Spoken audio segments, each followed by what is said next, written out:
हमें खुशी है कि हम स्वतंत्र हैं, लेकिन हमारा दिल खुशी से भरा नहीं है।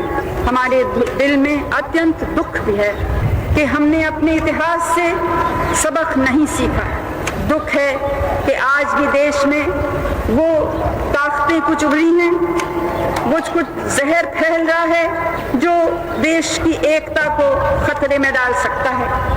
साल 1970, राजा राजवाड़ों की भूमि कहा जाने वाला भारत पिछले 25 वर्षों से दुनिया के सबसे बड़े लोकतंत्र के रूप में अपनी पहचान बना चुका था। वो देश जो कभी 500 से ज्यादा रियासतों में बटा हुआ था, अब एक संविधान, एक संसद और एक प्रधानमंत्री के अधीन चल रहा था। लेकिन लोकतंत्र का ये चेहरा अब भी अधूरा था, क्योंकि भारत की सियासत में कई ऐसे लोग मौजूद थे जिनके पास न सत्ता थी न जिम्मेदारी, लेकिन ठाट बाट ऐसा कि प्रधानमंत्री भी उनके सामने फीके लगे। ये थे भारत के वो रजवाड़े जिन्हें हर साल आम जनता टैक्स से कुल 4 से 5 करोड़ रुपए पीवी पर्स के नाम पर बांटे जाते थे। उन्हें अनेक अधिकार मिलते थे और खूब शानो शौकत। लेकिन अब इस अधूरे लोकतंत्र को पूरा बनाने का बीड़ा उठाया था प्रधानमंत्री इंदिरा गांधी ने।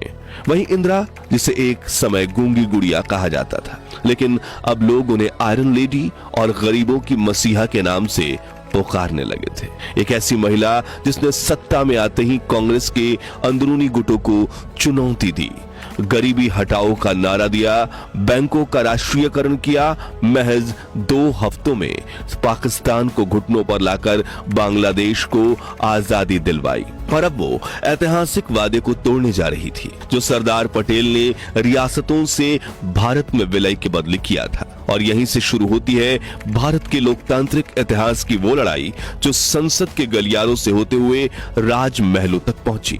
वो लड़ाई जिसमें एक तरफ खड़े थे जयपुर, ग्वालियर, बड़ोदरा, कोच्चि और भोपाल जैसे राज्यों के राजा, और दूसरी तरफ थी एक महिला जो अब 500 से ज्यादा रजवाड़ों के राजसिंह छीनने जा रही थी। 1 जनवरी 1970 की सुबह दिल्ली के तुगलक रोड पर एक सरकारी कारवां धीरे धीरे राष्ट्रपति भवन की ओर बढ़ रहा था। कारवां में बैठे एक अफसर के बैग में वो फाइल थी जो अगले कुछ दिनों में पूरे देश की रियासत को हिला देने वाली थी। उधर जयपुर में महारानी गायत्री देवी अपने महल के बरामदे में खड़ी थी। उनके हाथ में एक टेलीग्राम था जिसमें था दिल्ली से आया हुआ एक गुप्त संदेश, जिसे पढ़कर उन्होंने अपने बेटे की ओर देखा और बस इतना कहा, दिल्ली हमें मिटाना चाहती है। लेकिन ये लड़ाई इतनी भी आसान नहीं थी। पहले लोकसभा और राज्यसभा और फिर राष्ट्रपति तक पहुंचने और मंजूरी मिलने के बावजूद राजाओं का प्रिवी पर्स बंद नहीं हो सका, क्योंकि सुप्रीम कोर्ट ने राष्ट्रपति के आदेश पर ही रोक लगा दी। तो फिर इंदिरा गांधी की कांग्रेस सरकार ने अगला कौन सा कदम उठाया जिससे प्रिवी पर्स भी खत्म हो गया? इसकी शुरुआत क्यों की गई थी? प्रिवी पर्स में राजाओं को कितनी राशि और अधिकार दिए जाते थे?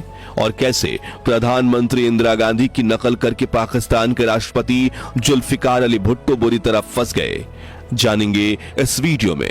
लेकिन उसके पहले प्लीज आप वीडियो को लाइक करके कमेंट बॉक्स में जय हिंद जय भारत जरूर लिखिए। मित्रों, सदियों के संघर्ष और बलिदान के बाद साल 1947 में भारत आजादी के बेहद करीब पहुंच चुका था। 3 जून 1947 को वायसराय माउंटबेटन ने 15 अगस्त के दिन देश को आजाद करने की घोषणा कर दी। अब अंग्रेजों के हाथ से सत्ता भले ही निकल रही थी, लेकिन देश की शक्ल सूरत क्या होगी ये तय नहीं था। उस वक्त भारत एक अखंड राष्ट्र नहीं बल्कि 565 रियासतों का एक बिखरा हुआ जाल था। कहीं जयपुर का राजघराना, कहीं हैदराबाद के निजाम, तो कहीं भोपाल के नवाब। इन राजाओं के पास अपनी सेनाएं थी, अपनी मुद्राएं थी और कुछ तो खुद को अंग्रेज से भी ऊपर समझते थे। और अगर इन राजाओं को मनाया नहीं जाता तो ये खुद को स्वतंत्र घोषित कर देते और भारत कई टुकड़ों में बिखर जाता।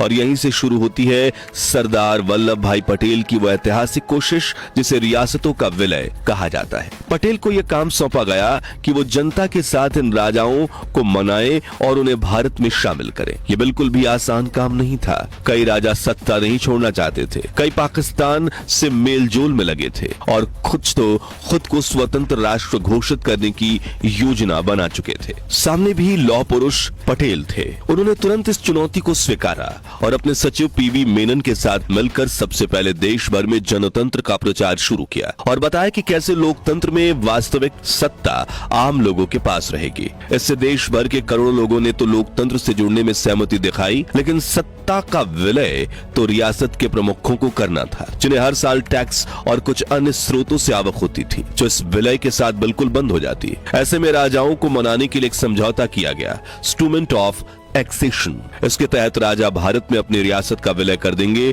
बदले में भारत सरकार उन्हें कुछ विशेषाधिकार और एक सालाना रकम देगी, जिसे कहा गया प्रिवी पर्स, जिसे हम ग्रांट कह सकते हैं या बिना काम की पेंशन, जिस पर कोई टैक्स भी नहीं लगने वाली थी। इस प्रिवी पर्स की रकम रियासत के आकार, आय और प्रतिष्ठा के अनुसार तय की गई, जिससे राजा भी खुश हो गए और प्रजा भी। इस तरह महज कुछ महीनों में सरदार पटेल ने 500 से अधिक रियासतों को भारत संघ में मिला दिया। प्रिवी पर्स के भत्ते में राजाओं को उनकी रियासत की वार्षिक आय का 8% हिस्सा देने की बात तय हुई, जिसमें सबसे ज्यादा रकम मिली मैसूर को 26 लाख, हैदराबाद को 20 लाख, जयपुर और त्रिवाणकोर को 18 लाख और पटियाला को 17 लाख, जबकि 102 रियासतों को 1 से 2 लाख रुपए मिले और 83 रियासतों को करीब 25,000 रुपए। लेकिन उस समय के 25,000 भी आज के लाखों के बराबर थे। इस तरह सरकार को हर साल इन सभी रजवाड़ों को करीब 5 करोड़ 80 लाख रुपए देने पड़ते थे, जिसके बदले में सरकार को इन रियासतों से 70 करोड़ की कमाई होती थी। यानी प्रिवी पर्स का सौदा पूरी तरह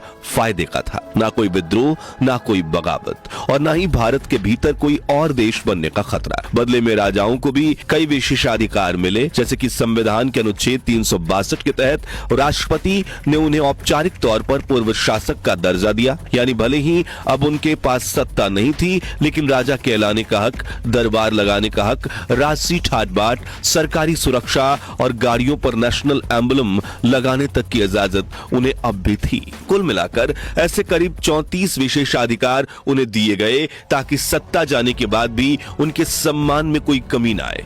लेकिन अगले 3 दशकों में ऐसा तो क्या हुआ कि इंदिरा गांधी सरकार ने प्रिवी पर्स को ही बंद कर दिया और देखते ही देखते भारत के कई राज्यों के महाराजाओं का जीवन आम आदमी जैसा हो गया। चलिए जानते हैं। इसकी शुरुआत होती है 1960 के दशक में, जब कई पूर्व राजा महाराजाओं ने राजनीति में कदम रखना शुरू कर दिया। जनता का ऐसा समर्थन मिला कि 1962 में जयपुर की राजमाता गायत्री देवी ने भारी बहुमत से चुनाव जीत लिया। धीरे धीरे सत्ता में ऐसे राजाओं की संख्या बढ़ गई और इनमें से ज्यादातर कांग्रेस के विरोध में स्वतंत्र पार्टी जैसे दलों से चुनाव लड़ते थे, जिससे सरकार की स्थिति कमजोर होने लगी। 1966 में जब इंदिरा गांधी प्रधानमंत्री बनी, तब देश की आर्थिक हालत बेहद नाजुक थी। रुपया गिर रहा था, अकाल पड़ चुका था और लोग भूख से मर रहे थे।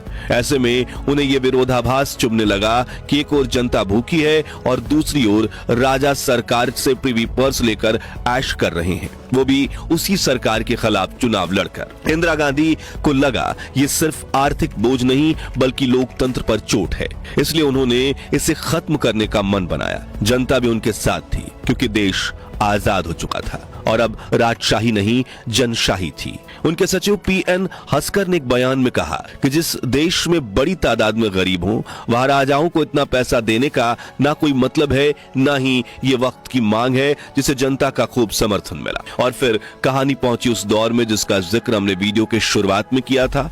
इंदिरा गांधी ने प्रिवी पर्स को खत्म करने का संकल्प कर लिया। उनके मन में सिर्फ एक सोच थी, भारत एक लोकतांत्रिक देश है और यहाँ कोई राजा या महाराजा नहीं रह सकता। 7 सितंबर 1970 लोकसभा में इंदिरा गांधी की सरकार ने एक संविधान संशोधन बिल पेश किया, जिसका उद्देश्य था राजाओं को दी जा रही सभी मान्यताएं और प्रिवी पर्स की व्यवस्था खत्म करना। संसद में बहस छिड़ गई। एक तरफ थे वो नेता जो इस फैसले को सही ठहरा रहे थे, तो दूसरी तरफ वो जिनका कहना था कि सरदार पटेल ने भारत के एकीकरण के वक्त राजाओं से जो वादा किया था उसे तोड़ा नहीं जाना चाहिए। लेकिन इंदिरा गांधी ने पूरे आत्मविश्वास से जवाब दिया, समय बदल गया है, अब लोकतंत्र को पूरा करना होगा। अगर संविधान में बदलाव की जरूरत है तो हम वो भी करेंगे। लोकसभा में यह बिल आसानी से पास हो गया, मगर असली टक्कर तो राज्यसभा में हुई, जहां बिल सिर्फ एक वोट से गिर गया। इसके बाद जो हुआ उसने भारतीय राजनीति को हमेशा के लिए बदल दिया। इंदिरा गांधी ने एक बड़ा दांव खेला।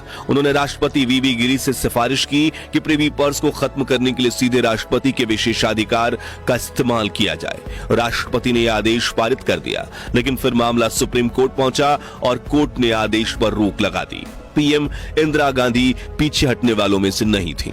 उन्होंने एक और बड़ा कदम उठाया, संशोधन बिल दोबारा लाया गया, लेकिन इस बार एक खास रणनीति के साथ। 1971 में हुए आम चुनाव और इंदिरा गांधी ने गरीबी हटाओ के साथ राजाओं के विशेषाधिकार खत्म करो को भी मुद्दा बना दिया।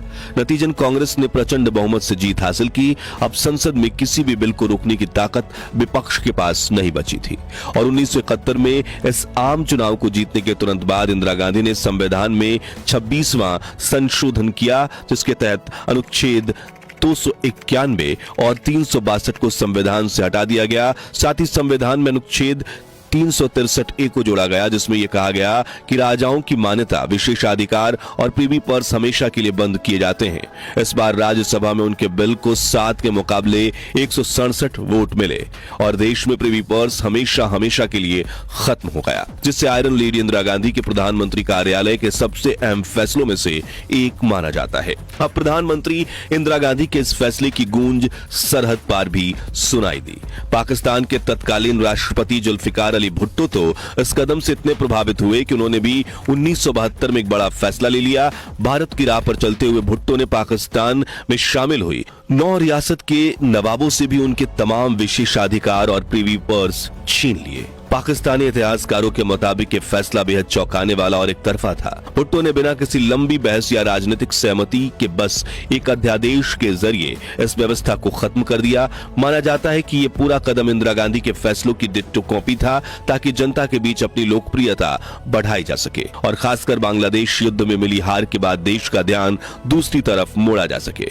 भुट्टो के इस फैसले का पाकिस्तान के नवाबों ने जमकर विरोध किया। कई नवाब डिप्रेशन में चले गए और उनके इंटरव्यू अखबारों की सुर्खियां बनने लगे। कुछ नवाबों ने यहां तक कहा कि उन्होंने पाकिस्तान की आजादी के वक्त देश के लिए खजाने तक खोल दिए, लेकिन अब वही सरकार उन्हें बेसहारा छोड़ रही है। जनता की भावनाएं जब नवाबों के पक्ष में दिखने लगी तो सर्दियों की एक ठंडी शाम में भुट्टो ने सभी नवाबों को इस्लामाबाद बुलाया। इस बैठक में कई नवाबों ने भुट्टो को खुलकर खरी खोटी सुनाई। जवाब में भुट्टो ने माना यह फैसला पूरी तरह एक राजनीतिक रणनीति के तहत लिया गया था। मकसद सिर्फ जनता की नाराजगी को दूर करना था।